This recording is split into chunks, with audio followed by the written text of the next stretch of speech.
Hello everybody, this is going to be a short video showing you how to use the sum function in Excel, and I'm going to share my screen with you so you can see the file that I'm working on.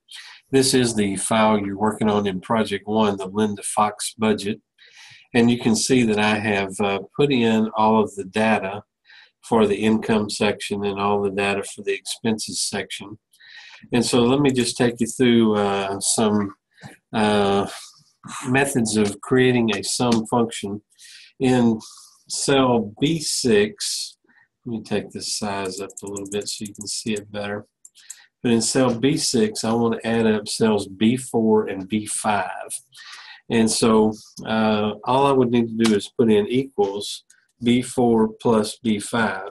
However, this is the hardest way to do it because you may have a long string of cells that you need to add up. So I would not recommend using the plus operator to do a sum function. Instead, equals sum, which is built into Excel for addition.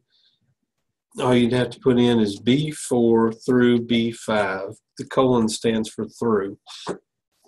So this is the syntax for the sum function that you normally would use.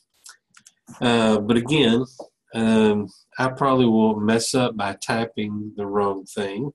So instead of doing that, you could do equals sum, open parentheses, and just select with your mouse the cells that need to go in the range. So equals sum of the range B4 through B5, hit enter, and it'll give you the correct answer.